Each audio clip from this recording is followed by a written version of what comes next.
We now invite Mr. Vijay K. Chidani, Vice Chairman and Managing Director, NIT, to please share his views.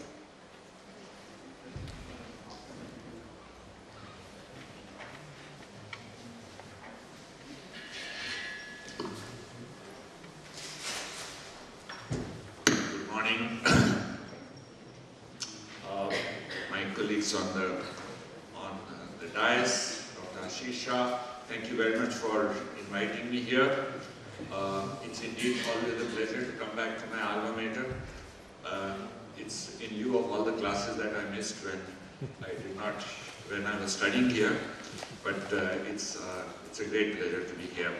So I'm going to give a slightly different twist to I think what Professor Rao talked about, and I'm having served on both sides of being associated with an education institution as well as being an employer. I wanted to give a few perspectives and then kind of close on what I think are the skills required for the 21st century graduate. So the first, when we are discussing employability, let's define employability for ourselves. What are we meaning by employability? For a long time, employability meant to be able to get into the first job. It's no longer that. I think it's beyond that. So there are three very, very clear options. One, of course, is the job, and you have a few surprises coming your way in my next sentence. So one is, of course, the traditional job. The second is now an established career in research, which at one point of time was not as established as one would have liked to see it. So an established career in research. And the third very distinct possibility is of being an entrepreneur.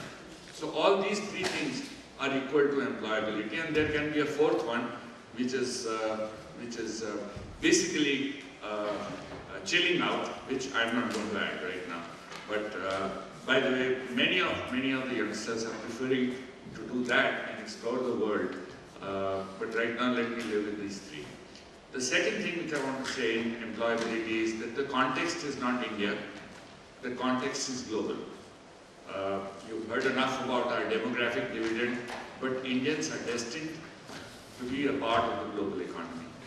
If by nothing else, by sheer numbers, but I think it's beyond sheer numbers. It's because of the intellect, it's because of number of qualities and number of great things that we do in our educational system, irrespective of how much we bash up our educational system to say it should improve. Obviously, it has produced such great people which are bringing a lot of good for the country that it is important for us to believe that the Indians are going to play a major role in the global economy. The second, so first was definition of employability. Second was, I think, what is the meaning of education in the 21st century? So as if we see the society has moved from an industrial economy, which is where, by the way, most of the engineering education was designed for. So most of our engineering education was designed for the industrial economy. From industrial economy, we moved into the knowledge economy. And let's all accept the fact that our education system struggled to keep pace with the needs of the knowledge economy. But actually now we have moved one more step. We have moved from knowledge economy to an innovation economy. And if you look at that in the perspective of what we do in our education system, I think you can see wide gaps, and those are some of the things that we need to cover when we are looking at what needs to be done. Now about that important sentence that I told you. In May 2015, there's a magazine called Fast Company.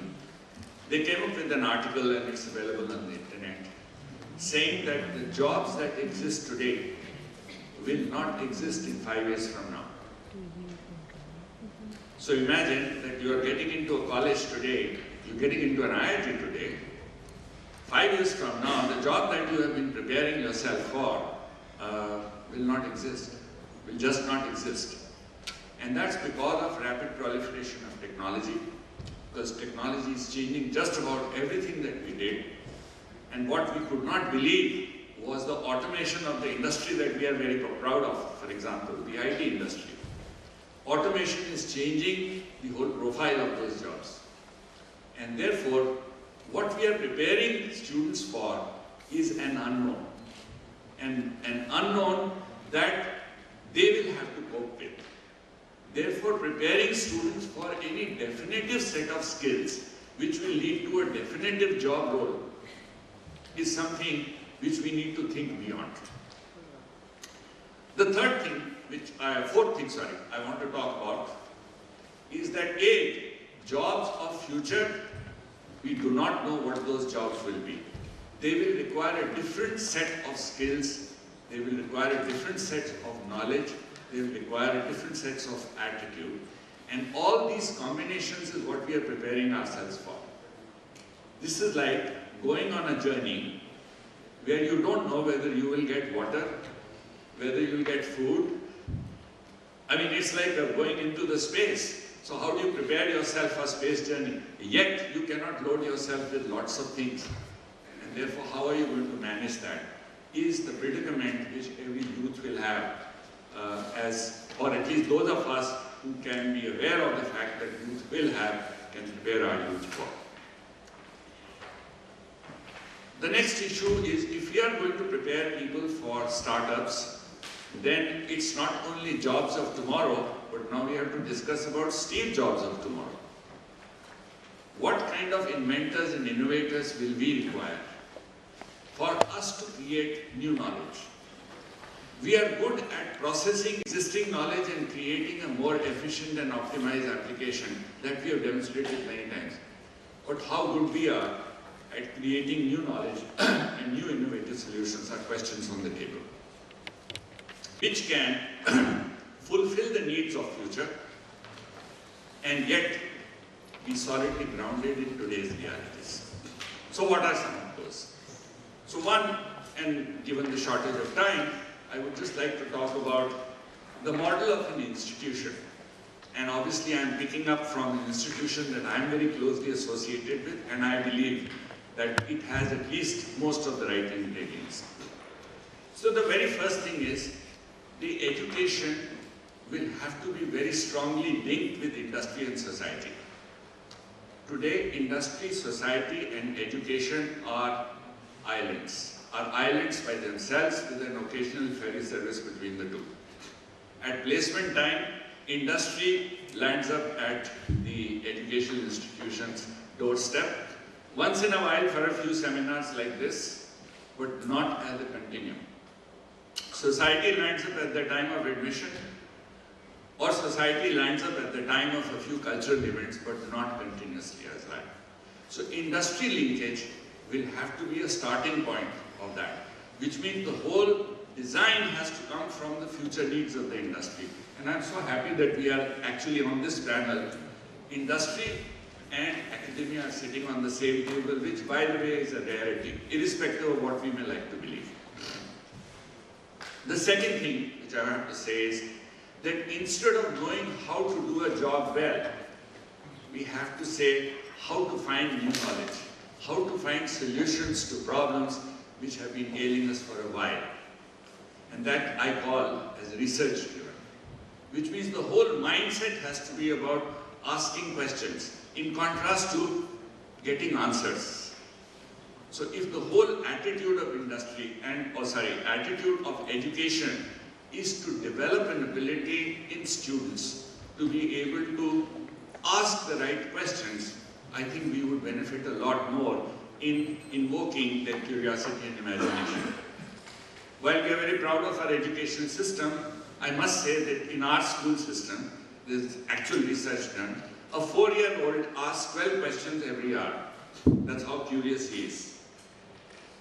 A class 12 student, and by the way, we get those at the end of class 12 in our college, they ask one question in 12 days. Because they have forgotten how to ask questions. Because every time they asked questions, they were told to shut up. Either because the mom was in a hurry, dad was in a hurry, teacher was in a hurry, syllabus was running behind, we don't have time for all these things. So in school days, their upbringing became not to ask questions. And that actually stemmed puts a huge barrier on curiosity and imagination. Technology will have to come very naturally to our education system. I'm noticing IIT's new lecture theatre, it has technology, but yet not enough, if you ask me. This is as modern as you can get in the institute, which is ranked 179 or whatever in the recent US rankings. I'm very proud of it. I studied here.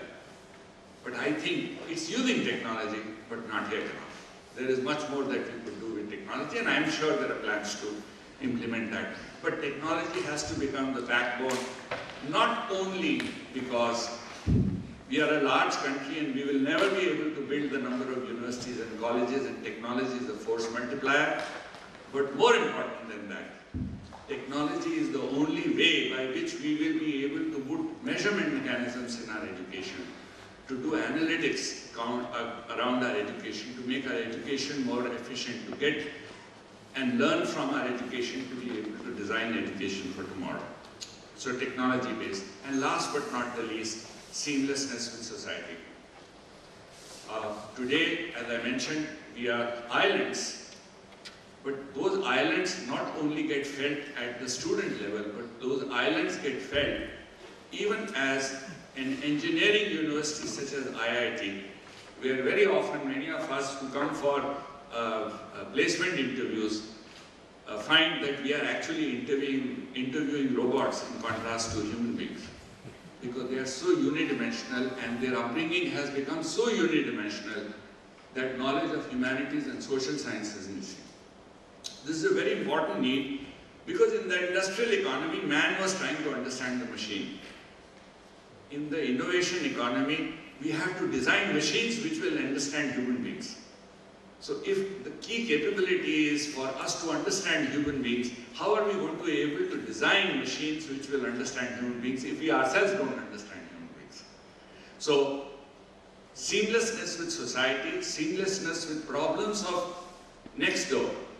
So we were discussing, Yogesh and I were discussing while we were waiting for this, how do we solve the problem of Chennai floods? We can debate and discuss many issues right now here, but we have a here and now situation. How can the engineering education, how can the enterprise of the nation be deployed to contribute and make sure that Chennai floods leave least impact? Its impact, part of the impact is already over, but the larger part of the impact is yet to follow with the disease and whatever else which will happen. So what can we do? And therefore connectedness with society, I think, as an important part. So this is about the institution. And if we were to therefore look at the skills and capabilities which students will require to look at jobs of tomorrow, to become Steve Jobs of tomorrow, to be able to play an important role as a global citizen, I refer to a book I read recently, and I actually heard the gentleman also. It's Professor Tony Wagner.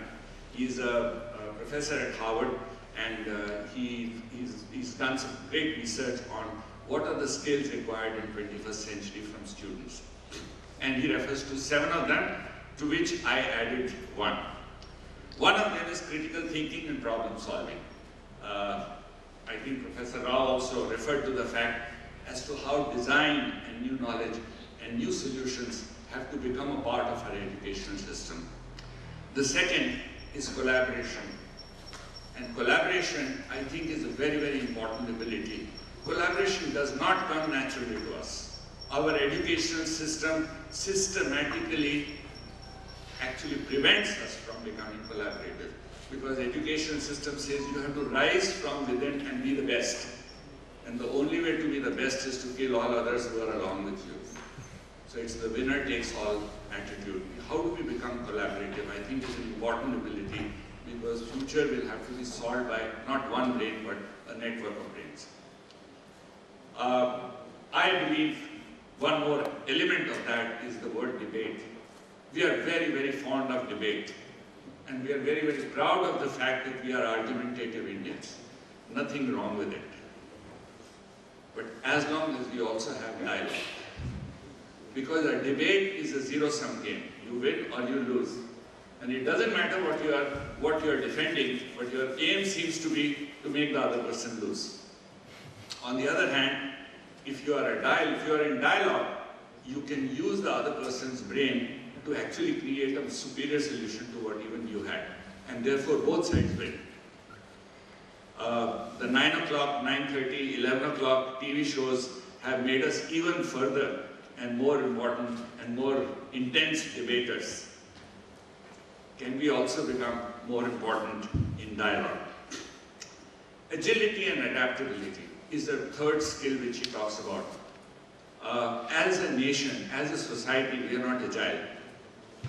For some reason, we believe in that story of hare and tortoise that we learned in our childhood, where the tortoise wins the race, and we thought tortoise should be our role model. In real life, it's the hare which wins the race. Let's be very clear. One lazy hare went off to sleep, and it has caused one whole bunch of humanity to suffer for such a long time. I don't think we should believe in that. Responding fast to a situation, I think, is the need of the hour, and my industry friends, I'm sure, will talk about that. Adaptability comes naturally to us, so I will not spend too much time on adaptability. Initiative and entrepreneurship. We talked about creating new knowledge. We talked about creating entrepreneurs of tomorrow. That's again an ability which we have to build up. Oral and written communication. I think enough said about it. We all know about it, so I will not get into that debate. And curiosity and imagination to create new solutions. I think what is important, and the eighth thing that Professor Tony Wagner did not say, we have a phenomenal heritage of our culture, and we don't leverage that enough. There are very, very many solutions that are lying in our society, in our history, which I think are waiting to be leveraged. So if we can leverage all that and have these 7 solutions in addition, I think we can indeed create graduates that will be employable, and employability not just decided by the jobs that they do, or the research that they do, or the startups that they have, but as responsible global citizens. So I'll stop here. Thank you so much, sir. As I told by Mr. Ashish Shah, to call one person from academics and one from industries. So I invite Mr. K. Ullas Kawat, Joint Managing Director, Jyoti Laboratories Limited. Mr. Kawat.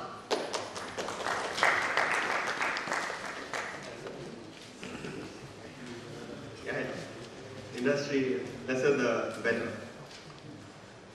Good morning, everybody. My name is Ullas Kawat. I come from Jyoti Laboratories Limited, and we sell iron Avajala, char bandawala, and I believe in white, and I want everybody to wear white so that we can make their life bright. I always had confusion in industry and academia. There's no doubts in my mind, and I always followed that. And I also believe that today's practice is tomorrow's theory. Whatever we do in the industry, which is done exceedingly well, tomorrow it becomes a case study, and based on the case study, research will happen, and thereafter things will happen based on that. I'm from Bangalore. I've seen as a child in Bangalore, I've seen BHEL, BEL, HMT, NGL, the buses plying, hundreds and hundreds of buses plying in Bangalore city. Those who have seen Bangalore in 70s and 80s, it is nice to see those kind of buses, like hundreds of buses going around. Today if you see, you don't even see one bus of BHEL or HAL or BEL or NGL. No buses are there. That means to say that those are all the engineering giants of the country. Employees are not as many as they need to be taken in a bus, or maybe they've been housed in the factory, I don't know. But buses are not there, people are not there, and no more employments are happening. So from an industry perspective, engineering is very, very important for us, but we really from industry, we don't give too much of importance for engineering because everything is outsourced. In our company, we have 38 factories, 6,000 plus employees. Probably will have less than 60 people as engineers, qualified engineers. The rest of things will be operators.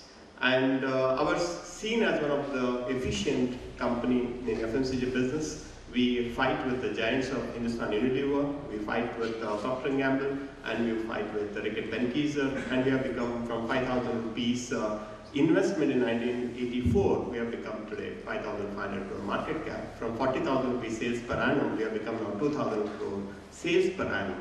All this we could do with least cost production processes. That's the only way which you can compete with. So what do? When it comes to academia, we try to go with the smart people. We can't afford the people who are coming from the best of the institutions. And most of the people are thinking so, because it's a cost from the company's perspective and from the student perspective. It is the cost of their education, whether return on investment is there for them. Today, most of the schools have become business institutions, so it's very expensive to get a good education. So the return on investment on that education, when you see that as a cost to us and the company, we try to see that, okay, go for unskilled or semi-skilled and bring skill in them. So we don't need a certificate from a great institute, but as long as we can make them understand in a year's time, probably that's the best way to take it forward. So we have our best machineries, we make our own machines, and we blow bottles, more than 2 million bottles we blow every day, and all these things are in-house. All are done by, definitely we can't afford IIT graduate, but we afford ITI graduates. They're all coming from a small district headquarters and give them 6 months training. Then they'll work on the machines.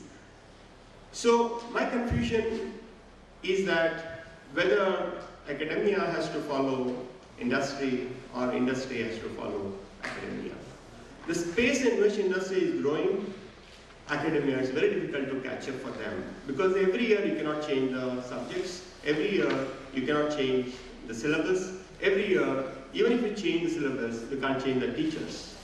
And the teachers are more or less prefixed with their class notes also. They don't have to write the class notes every year to teach the same batch of the class. So it is fixed with the syllabus, fixed with the style, fixed with the kind of what they think it is right thing, they go with that. When they come to the marketplace, when we are interviewing anybody to take it to the highest level, we generally don't ask any questions what is being asked in our examination papers, because we don't know how to ask such questions. We only ask from industry what you know. If they don't have experience, then we think that, okay, this person don't have any experience. It's like a chicken and egg. Unless you get an experience, you don't get a job. And if you want to get a job, you need to have an experience. So somewhere, I feel that engineers of today don't have practical experience, and that has to be made mandated. Like, according to me, 2/3 should be theory and 1/3 should be practicals. So if you're studying for 3 years, 2 years, they need to study in a college, and 1 year, they need to work in an organization where that should become mandatory. I always debate that instead of CSR putting on us 2% to spend on doing so many things, probably the government had told in Make in India project that 2% you need to create stipendary jobs for engineers or any other graduates. That will have been much more, will have been positive on students. Because issuing 2% check to CSR is the easiest thing for any company to do. But if they were to say that, okay, you need to create 2% stipendary jobs and you need to submit it every year along with your return, then company like us, like 6,000 employments, 2% means 120, we'll have graduated from our company 120 students every year as a mandatory thing. So that you have institutions somewhere teaching theory, and you have companies like us who will teach them practical. So that at least when they come out of the college, they will say that this is my theory, this is my experience, what I've got. And if you're smart, chances are high that you will be absorbed in the company where you'll have got it. As far as the cost is concerned, for us, the least cost is the stipend basis. And that's the time when you really work very hard to learn, but in the process, you will work 8 to 10 hours. So cost-wise, it will be the least one, and for you, you'll be earning, in the last year of education, you'll be earning the money. You don't have to pay any fees, you'll be earning the money, and also you will see the corporate understanding. Cost of living is going up, education cost is going up, employability, however you see, best of the students, they choose the job. Companies don't choose them.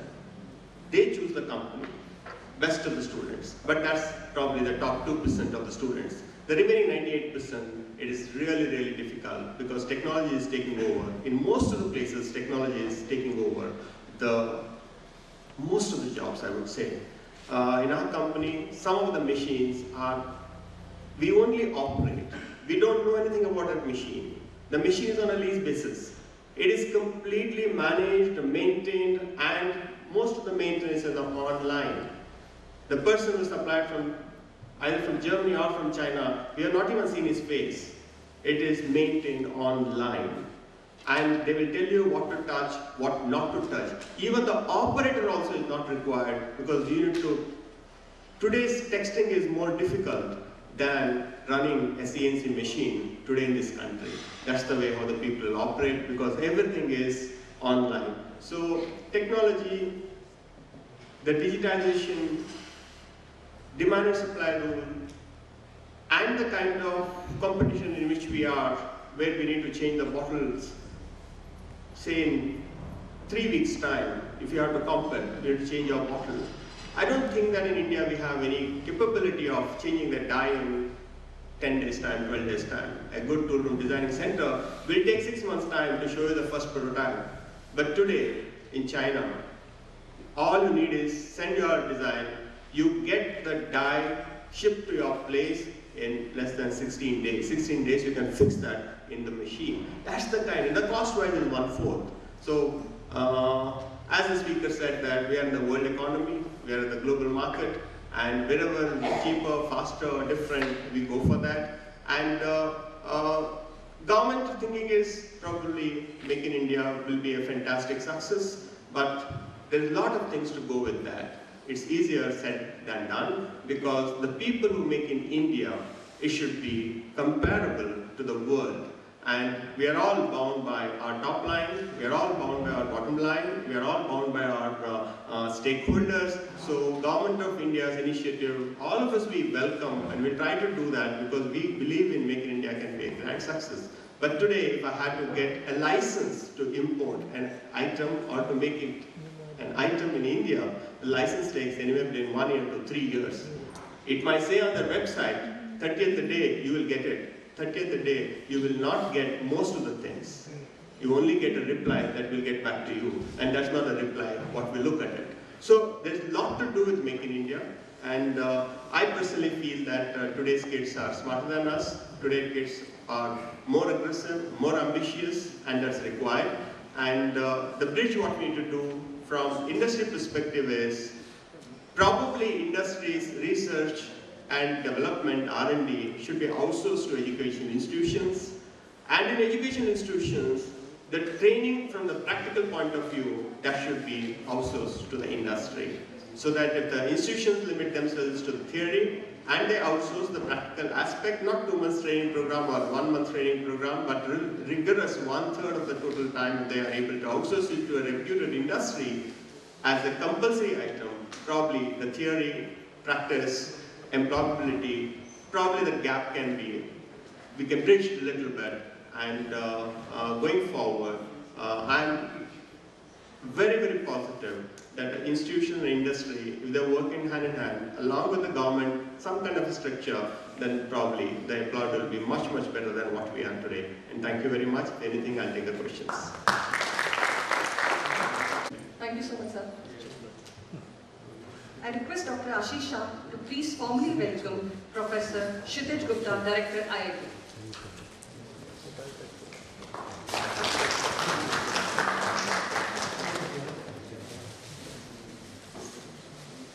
Now I request Dr. N.S. Vyas, Chairman, Technology Mission for Indian Railways, and Professor IIT Kanpur, to please share his views.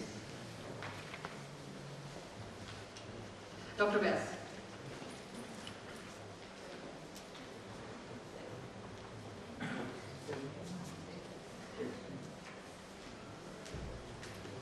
Well, thank you. I have two of my teachers sitting on the dais, Professor D.S. Rao and Professor Kshitij Gupta.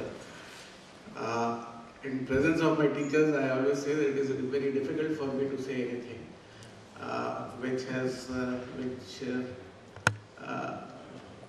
it is very difficult for me to talk in front of my teachers. I would first of all thank Dr. Ashish Shah who have invited me here, and Vipin Shukla from IISF who is sitting there. He has also been instrumental in getting me here. Well, I was worried that I should not be slotted as an industry person, and I was getting worried about it. But then it was good that you called me a professor at IIT Kanpur, though I chair the Railway Technology Mission at the moment. In the intervening period, I took off and was the Vice Chancellor of Rajasthan Technical University for a period of about 2 years.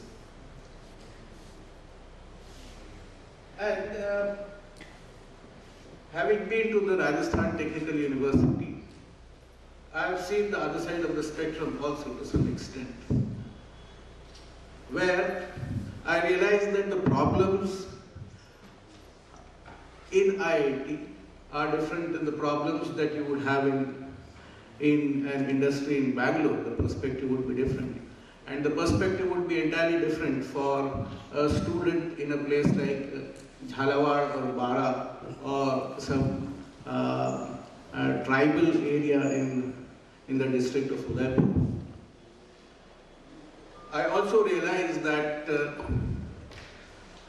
when I was a student at IIT Bombay in 1980, I graduated, I had 4 jobs to choose from. And I was the person who chose where I wanted to go and what I wanted to do.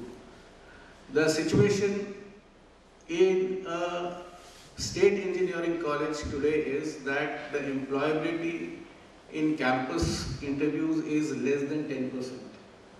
And that too if the college is situated in a town or a city which is large enough. Otherwise, the employability or the possibility for a student to get a job is practically zero.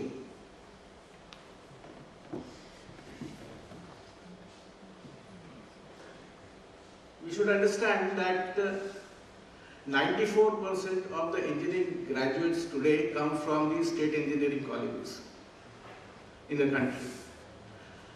IITs, new, old, all put together, the NITs, the better institutes in the private domain like Thapar, like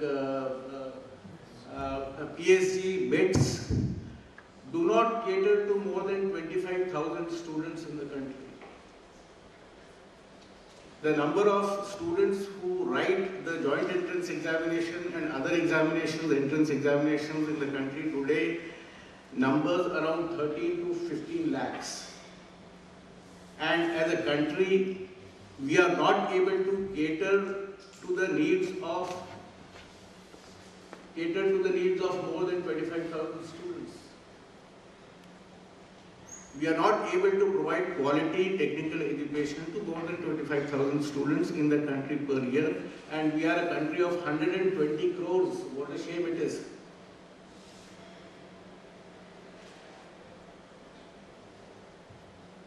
There are no jobs for the students. There are no classrooms for the students. Nothing is taught in the classrooms. Practically nothing is taught in the classrooms. The teachers come and go. If at all somebody teaches, they do a cut and paste job. There is hardly any laboratory worth the name. There is no internet, no Wi-Fi. All the NPTEL courses, all the National Knowledge Network has no meaning whatsoever. Even where there is internet, the NPTEL courses do not mean anything whatsoever. Because for a student in Jhalawad, for example, he does not understand the language and the idiom in which these NPTEL lectures are prepared.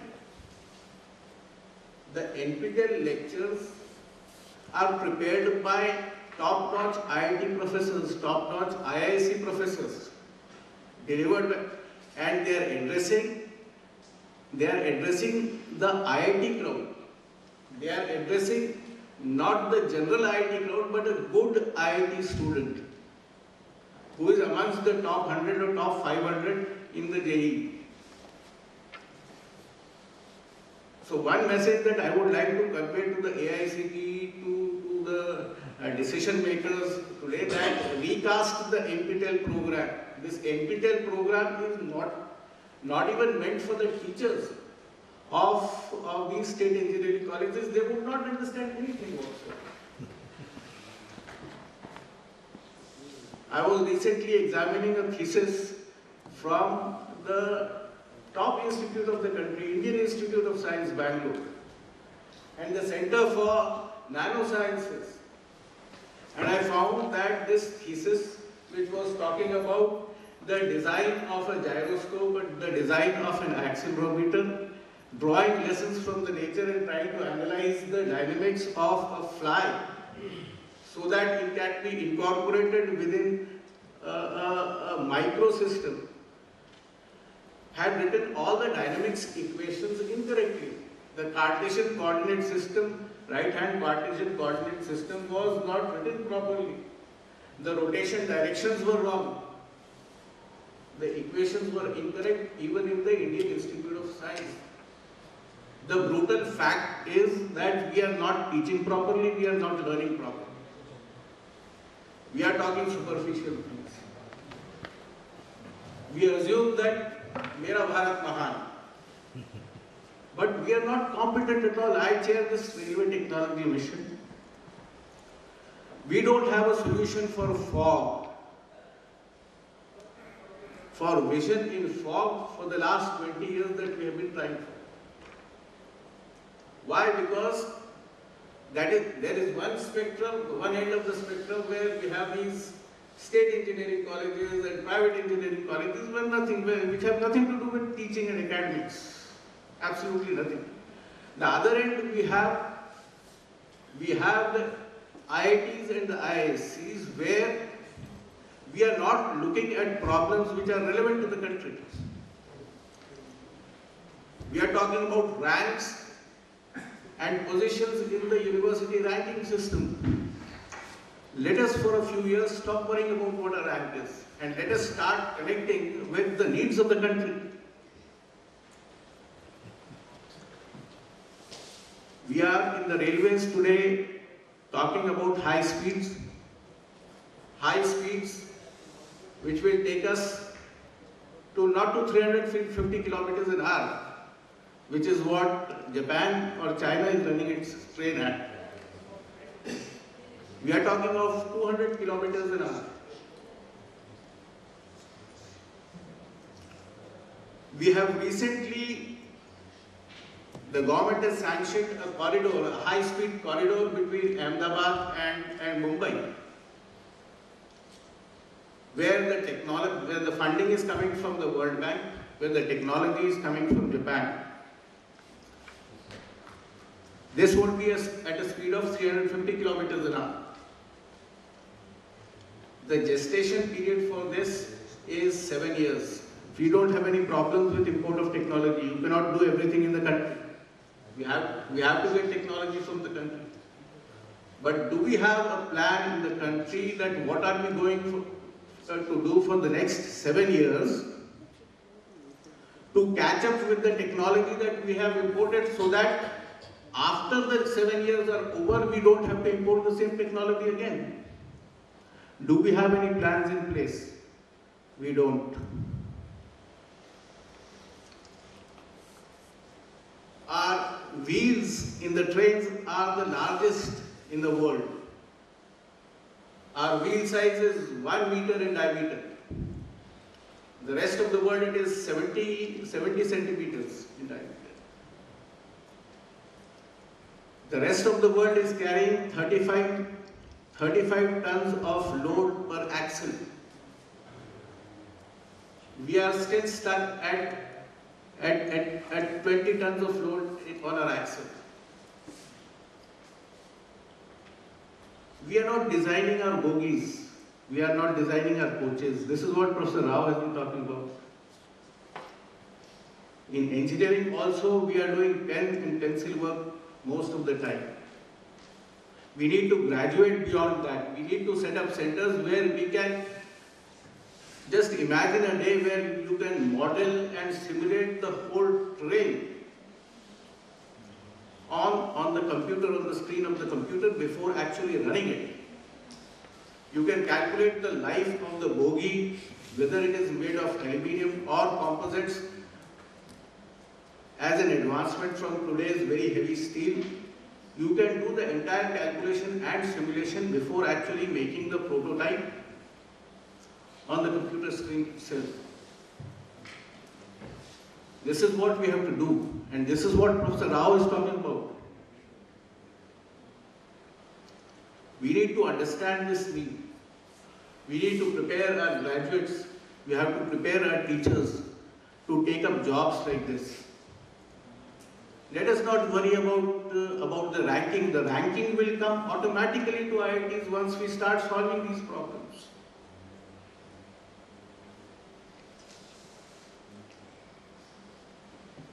As far as the state engineering colleges are concerned, when we talk about industry, academia interaction, we always talk about General Electric. We always talk about Bosch. That academic institutions should set up a mechanism to have collaboration with industries which are multinational. We are not looking at medium and small scale industries in the country at all. That is where the huge market is. When I was the Vice Chancellor, I was interacting with these local units of CII, and they say that we want students, we're not getting students. We want to employ people, but nobody wants to work with us.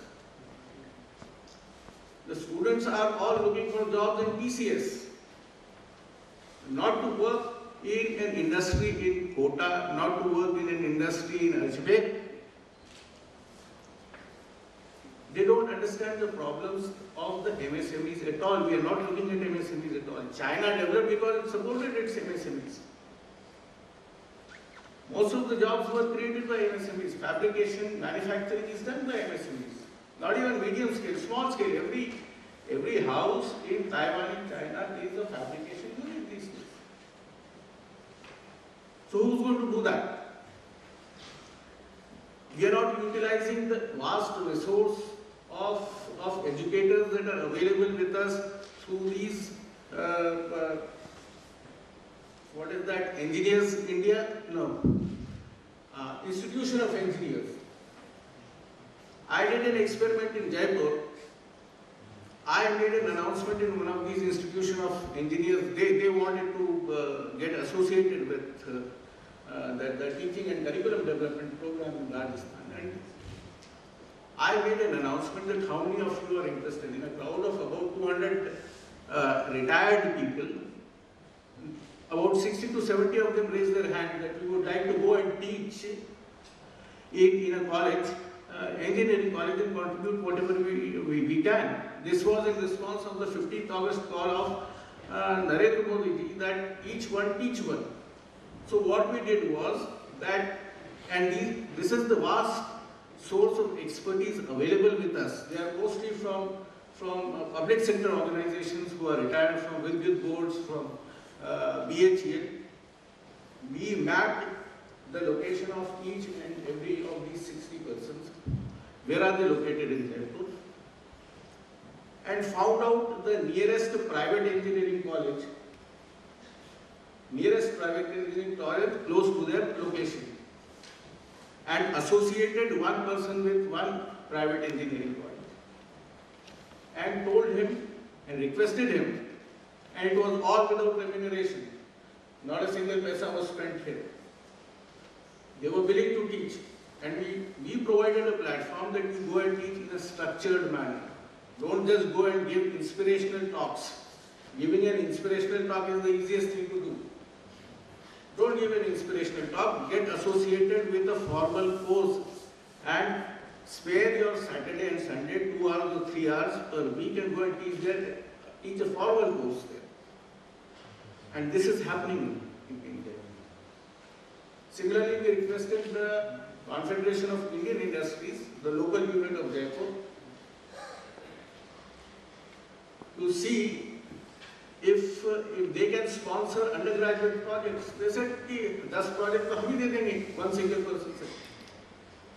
So I was sitting with a group of about 10-15 persons. Within a month, they sent me a list of 100 projects, CIA projects, which could be undertaken as undergraduate projects of engineering students.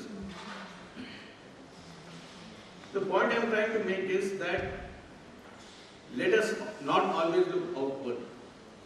Let us look inwards. Make connections, realize the needs of the country, get associated with national programs, see how we can contribute to that, build linkages with small engineering colleges, private engineering colleges, which will also feed our postgraduate program. We enter into MOUs with university abroad. How many MOUs have IITs entered into with the NITs or state engineering colleges? We should do that.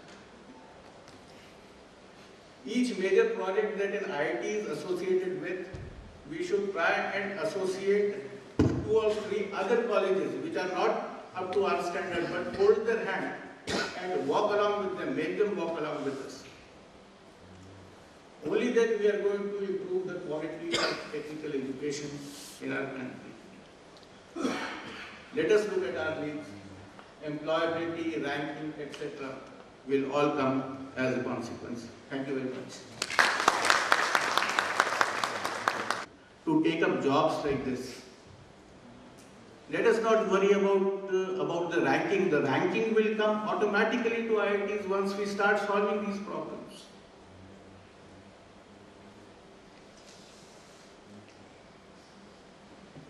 As far as the state engineering colleges are concerned, when we talk about industry, academia interaction, we always talk about General Electric. We always talk about Bosch. That academic institutions should set up a mechanism to have collaboration with industries which are multinational. We are not looking at medium and small scale industries in the country at all. That is where the huge market is. When I was the Vice Chancellor, I was interacting with these local units of CII, and they say that we want students, we're not getting students. We want to employ people, but nobody wants to work with us. The students are all looking for jobs in PCS, not to work in an industry in Kota, not to work in an industry in Ajmer. They don't understand the problems of the MSMEs at all. We are not looking at MSMEs at all. China developed because it supported its MSMEs. Most of the jobs were created by MSMEs. Fabrication, manufacturing is done by MSMEs. Not even medium scale, small scale. Every house in Taiwan and China is a fabrication unit these days. So who's going to do that? We are not utilizing the vast resource of educators that are available with us through these, what is that, Engineers India? No. Institution of Engineers. I did an experiment in Jaipur. I made an announcement in one of these institutions of engineers. They wanted to get associated with the teaching and curriculum development program in Rajasthan. And I made an announcement that how many of you are interested. In a crowd of about 200 retired people, about 60 to 70 of them raised their hand that we would like to go and teach in a college, engineering college, and contribute whatever we can. This was in response of the 15th August call of Narendra Modi ji that each one teach one. So what we did was that, and this is the vast source of expertise available with us. They are mostly from public sector organizations who are retired from Vidyut boards, from BHEL. We mapped the location of each and every of these 60 persons. Where are they located in Jaipur? And found out the nearest private engineering college close to their location, and associated one person with one private engineering college, and told him and requested him, and it was all without remuneration, Not a single paisa was spent here. They were willing to teach, and we provided a platform that you go and teach in a structured manner. Don't just go and give inspirational talks. Giving an inspirational talk is the easiest thing to do. Don't give an inspirational talk, get associated with a formal course and spare your Saturday and Sunday 2 hours or 3 hours per week and go and teach a formal course there. And this is happening in India.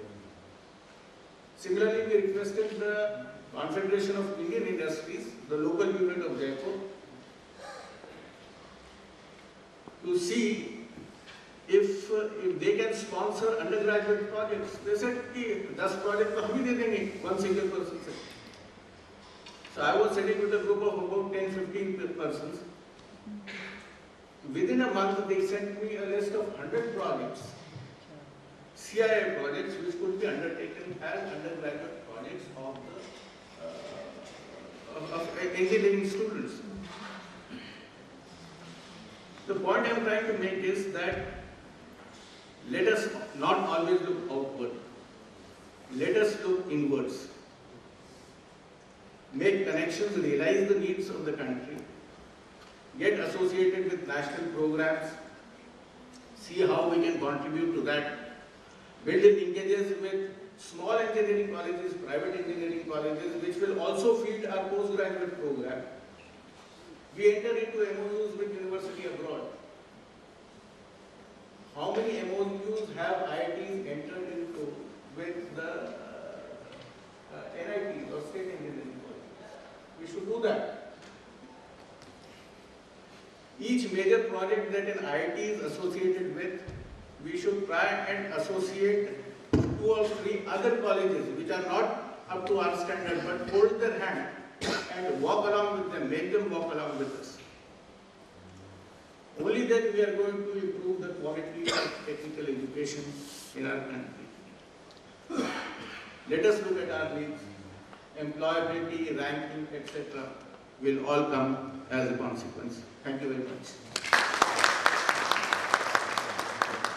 Thank you so much, sir.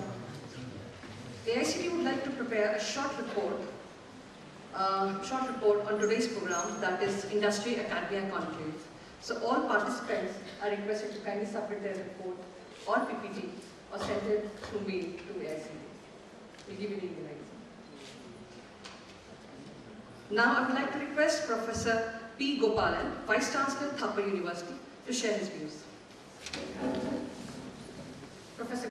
I thank Professor Sasrapudre for this invitation, and I have joined a very esteemed panel who have, given you a very wide perspective of the problem and perhaps some solutions that they can offer. I will not go into that general space as much as my esteemed colleagues did. I would say that, whatever I'm going to talk about may be treated as a test case or a case study, which is ongoing at the present time at Thapar University, which kind of, tries to address some of the problems that got listed today here. While we are talking about the employability of graduates, the number varies as per different kinds of statistics. Some people say about 40% of the people are employable. Some people say that only about 18% of the engineering graduates in this country are employable. And, it varies from study to study. And surprisingly, one of the things that comes out is, while there is a digital divide in this country with the 4 southern states digitally very well connected, it is actually in the southern part of the country where the problem seems to be more acute than the northern part of the country. Surprising. I mean, I'm surprised because one would have thought that the digital divide that exists would have made the problem actually a lot more severe in the north, but it is not so. Having said this, one of the speakers here talked about, how syllabus and how teachers cannot be changed rapidly, but then there are solutions certain solutions available to some of these issues, as also the fact that there was a very nice identification that we have moved from an industrial to a knowledge-based economy, and in time to come we will move to an innovation-based economy. So there are actually serious issues that have already been highlighted by people who spoke earlier than me. Now, where are we? As I said, I will talk about whatever I'm about to say is part of a, you can call it as a case study at Thapa University. There has to be an acceptance on the part of the education system that there is a severe problem. If there is no acceptance of a problem, I mean, what are we trying to solve? That's the first thing that one needs to address, that there is an issue. So, what we looked at is we looked at our own curriculum. Okay? And when we looked at our own curriculum, we felt that there were major shortcomings. But then at the level of the administration or at the level of the senior administration of the university, you try to tell the faculty that there is a problem. I don't think it gets accepted that easily. I come from IIT Bombay. I taught at IIT Bombay for 20 years. And I think every faculty member is such a proud person there of what he or she does, that for them to accept that there is a problem is very, very difficult. Okay? Fortunately, I moved to Thapa University, and I tell you, the world changes. In the sense that even there, you know, we are in a system such very close to the IIT. In fact, we borrowed a lot from the IIT system. And as the professor from IIT Kanpur said, we are among the institutions that is doing well. But in spite of that, we felt that there were very severe shortcomings in our curriculum itself. So what do you do? Sir, we did not look inwards in the country, I'm sorry. We went outwards. And unlike an MOU that gets signed and, you know, becomes a part of a cupboard somewhere in one of the administrator's office, we actually started working on the MOU very seriously. We have partnered in recent times with Trinity College in Dublin, Ireland. I'll tell you what we are possibly doing for Trinity to make it attractive for them to look at us. We have offered 40 students to them every year as part of a 2+2 program, which means that 2 years the student does at Thapa, 2 years the student does at Trinity, gets a degree from Trinity. So the kind of a fees that is locked in for 2 years for those 40 students is all that's there in it for Trinity. But by the same end, what we have started doing with them is we have started working on not just those 40 students, but the entire batch, after batch, after batch, after batch. So for all the 4 years, every student at Thapa would get benefited by way of what we actually did. We went in for a review, an academic review. This academic review was able to point out to us a lot of shortcomings that we had in our curriculum. And the first thing was what got identified even in one of the talks. I think for the first time here in our undergraduate program, possibly outside the IIT system, we will be having 3 design modules that will come up in the first 3 years of the curriculum. It starts with the 2015 batch. And all of these the 3 design modules are to be taught to the entire engineering people. And there is very little of classroom instruction involved in it. It's all project-based. So a lot of activities students will have to do by way of project-led learning that they will get into a part of. So the other thing that the other gap in the curriculum that came about was that something that we already know. Our entire education system in this country is based on content-based education. You know, you have a certain syllabus, you assign a certain syllabus, you follow a certain book, and you know the instructor by the end of the course has to complete that no matter what. And then the poor instructor is left with no choice but to ensure that each and everything that is a part of the curriculum has to be taken care of. The world, fortunately or unfortunately, is moving towards what we call as outcome-based education these days. We have invested now a lot in this outcome-based education. Every course is meshed up with a number of projects, is meshed up with outcomes that are measurable. And trust me while I speak this, we are not doing lip service to this. We are actually measuring the outcomes quantitatively in every course that we are now teaching at Thapa University. We have moved from what is a so-called teaching paradigm to a learning paradigm. It is very difficult in today's world to, interest the student beyond a certain point. You have to capture the student's mind in a very, very short time. And I think it is helping us enormously as we have moved into this outcome-based education, because we are able to kind of trust the student to spend a lot of time trying to learn the material rather than we teach the material. Innovation is something that will take a long time to come because of the manner in which the education system is again based in this country. We have killed innovation by way of all of these coaching factories that have thrived across the country. So there is absolutely, like one of the speakers very nicely said, we never had a time as a parent for the kids. The teachers never had time for the kids. Questions never went answered. But then we collectively are responsible for wherever we are in terms of, having let down.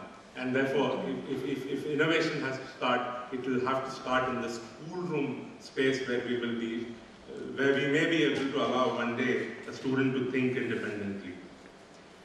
As for the role of industry, I think we at Thapa University, we have industry person in every board of study that is there for every department or for every program. And they are actually very positively contributing to the situation. And I think while whether it is, as one of the speakers said, whether it is a job or whether it is an established career or a career in research or entrepreneurship, I'm happy to state here that our numbers at Thapa University stand at about 94% for people who are completing their degrees from the university. So 94% of the people get jobs based on